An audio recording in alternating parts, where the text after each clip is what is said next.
দেশের চলমান পরিস্থিতিতে রাজনৈতিক ঐক্য গড়ার লক্ষ্যে রাজনৈতিক দলগুলোর সঙ্গে বৈঠক করেছেন অন্তর্বর্তী সরকারের প্রধান উপদেষ্টা ডক্টর মোহাম্মদ ইউনূস।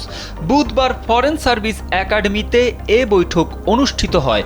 বৈঠকে বিএনপি জামায়াত সহ বিভিন্ন রাজনৈতিক দল অংশ নেয়।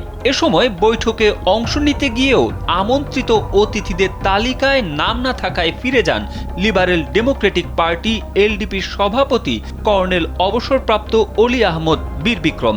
একই কারণে ফেরত যেতে হয়েছে দলটির মহাসচিব বীর মুক্তিযোদ্ধা ডক্টর রেদওয়ান আহমেদকেও। এ বিষয়ে সংশ্লিষ্ট কর্তৃপক্ষ আরও আন্তরিক হবেন বলে আশা প্রকাশ করেছেন বাংলাদেশ জামায়াতে ইসলামীর আমির doctor Shafiqur Rahman. Double million offer, Walton fridge কিনে পেতে পারেন 20 লক্ষ টাকা, রয়েছে কোটি কোটি টাকার নিশ্চিত উপহার। বৃহস্পতিবার নিজের ভেরিফাইড ফেসবুক পেজে এক স্ট্যাটাসে এই আশাবাদ ব্যক্ত করেন তিনি। ফেসবুক স্ট্যাটাসে ডাক্তার শফিকুর রহমান লেখেন, এলডিপি চেয়ারম্যান সাবেক মন্ত্রী ও বর্ষিয়ান রাজনীতিবিদ ডক্টর অলি আহমদ বীর বিক্রম 4 ডিসেম্বর অনুষ্ঠিত রাজনৈতিক দলসমূহের জাতীয় নেতৃবৃন্দের সাথে প্রধান উপদেষ্টার বৈঠকে সম্মানজনকভাবে অংশগ্রহণের সুযোগ তৈরি না হওয়ায় বিষয়টি দুঃখজনক। ভবিষ্যতে এসব ক্ষেত্রে সংশ্লিষ্ট কর্তৃপক্ষ আরও আন্তরিক হবেন আমরা আশা করি।